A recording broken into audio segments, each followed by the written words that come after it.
I remember when Hillary said, to show you that she thought that this was a singularly crude, she said, "We go high when they go low." And I'm thinking, when have you ever done that?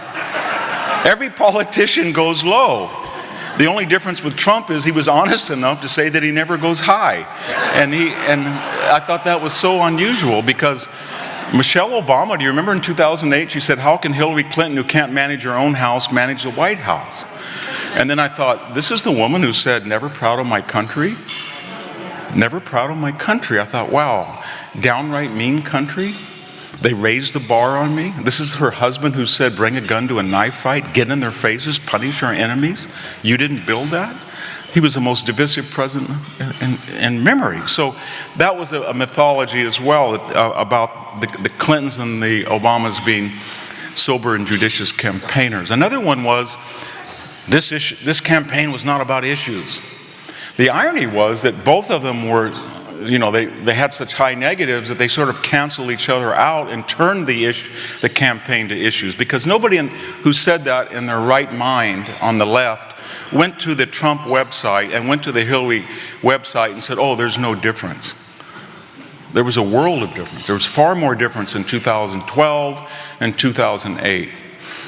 Trump, whatever you think of him, was far more antithetical to his opponent than either Romney or McCain had been. If you go down the list on Second Amendment, abortion, taxes, regulation, immigration, Obamacare, there was a world of difference. This was a campaign about issues. That's why people voted the way they did. So I think that was another complete fabrication.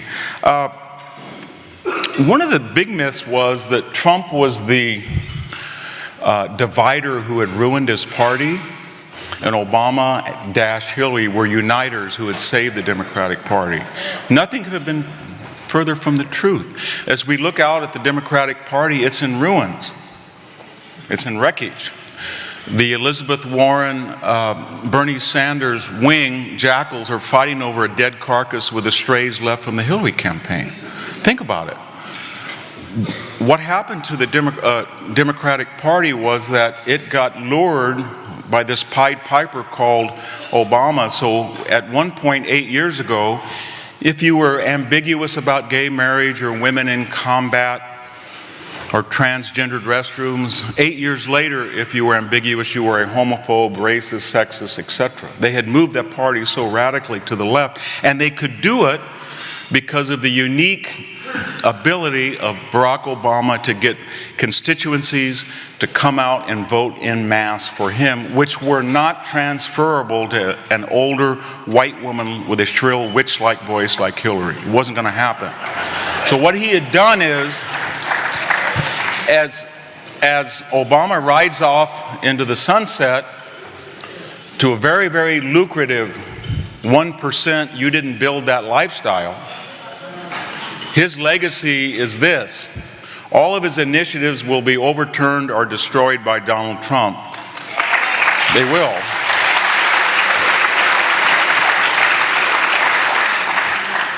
But he's leaving one other legacy. He's saying to the Democratic Party, "I left a legacy, an ideological agenda that only 40% of the country believe in, and you're stuck advancing it, and yet you can't get elected because you don't have the personal narrative that I have." And so it's one of the most nihilistic legacies. He's ruined the Democratic Party. It has been reduced. No Senate, no House, no presidency, no Supreme Court, no state legislatures, no state government. It is a municipal party now. Nobody divided it and ruined it more than Obama. In contrast, for all of the wisdom of my colleagues at the National Review, Weekly Standard, Wall Street Journal, this is a moment where, have you noticed the people who are never Trump are themselves trying to hide how giddy they are? Because they look at this thing and they say House, Senate, presidency, Supreme Court picks, 3,000 federal appointees, state legislature. We've never had anything like this. Even George Bush didn't quite do this. Wow, this is amazing. And then they say, well, and we're not that, except for immigration and trade, we're not that divided. And so Trump united people, and he united the party, and he left it in much greater shape. If anybody in their right mind had said in September, Donald Trump is going to win Wisconsin, Pennsylvania, and Michigan, and there are such a thing as Reagan Democrats, blue-collar workers, the missing Romney vote, whoever they are, they were there. So all the things that were supposed to be mythological, these people they don't exist. They do exist. People say they're going to not vote, but they're secretly for Trump. Oh, that's a myth. That happened.